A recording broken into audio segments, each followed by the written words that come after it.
دا یو ځوان لګیا دی دلته کې د محنت مزدوري شروع کړې ده په دې څه کې ورکې ته څه کې روکې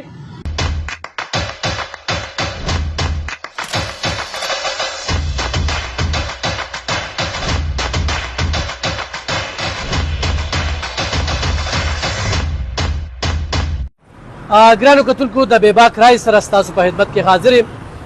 کتونکو دا د وزیر اعلی لیامین ګنډاپور صوبه دا د چیف سیکرټري صوبه دا د کمشنر پېښور صوبه دا تاسو زما شاته دا وینئ خو دا ټول دغه وینئ نو دا خلکه چې کوم دی نو دا دلته کې ناست دي او دغه هیروین په دغه نشه کې بوخت دي ایس نشه زه تاسو ته یو خبره کومه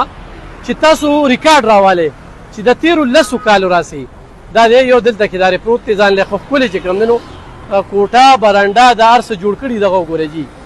دا هر دغه کې چې زه تاسو بوزم نو دغه شانتې به درته په نظر راځي اوس زما د خبرې مطلب دا دی چې د تېرو 12 کالو راسي په دې صوبه کې اسپتالونه د منشیاتو څومره زیات شو دا کاروبار دوام ته ورسېده ورسره چې کوم دی نو ایس پروشان څومره زیات شو د دې لپاره سکوټري ګامونه پورته شو دا د دې صوبایي حکومت ATM کارډونه دي دا هم د چا پلار وي د چا برور وي د چا بزوي وي په سوونو پراته دي چې دې خواته ځي که نه په دې پټه چې وګورئ په سوونو دا د عمران خان صوبه ده بله چې کوم دی دې د جنګلي دا پټېږي او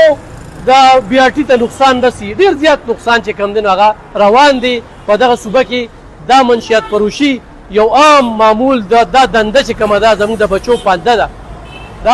دا پنده ده دا داسې عامه شوې ده دې ته هېڅ قسمه توجه نشته زه خو تاسو اخوا بوزم خو دې خوا بوزم نو صرف دا څه خلکه برته ښکاري دا خودکش بمبار دي دا بیا استعمالیږي په مختلفو طریقو باندې دا دې ځای نه بوتللي کېږي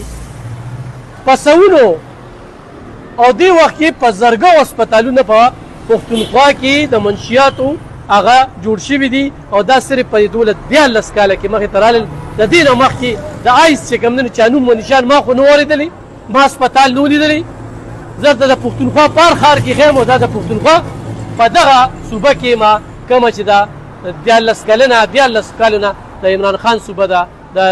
پرویز خټک صوبه وه بیا د محمود خان صوبه وه بیا د لیامین ګنډاپور او دا د هغه کمیشنر او د چیف سیکرټري او غداوي او پنډونه چې هغه لاړل په دې کې به څومره غبن شوي وي ډېره د افسوس خبره ده دا چې زه وینم دې خواته وګورئ دا وګوره دا روان دي د دې به یو خپل دغه جوړېږي نو دا ستاسو د وړاندې دغه پروګرام هم شریکوم خو دلته کې دا تاسو وینئ دا پوټی وګورئ دا یو پوډه دي دا جنګلې پټۍ جنګلې دا سیخ تیوباسي سیخ لا سیخي دی که نه دا سیخ تیوباسي دا دغه کوي نو دا صورتحال دلته کې روان دي او د دې لپاره پاملرنه پکار ده دې وخت کې پښتونخوا د آیس په دغه دت کې په دغه نشو کې اخته ده او په اسپتالونو کې تاسو ته پته وي چې 80% ایډک زنانه دا اخته شوي دي دغه میډیسن دوکانونو کې نو صوبه ډېره بل طرف ته روانه ده هېڅ قسمه توجه نشته ستاسو د وړاندې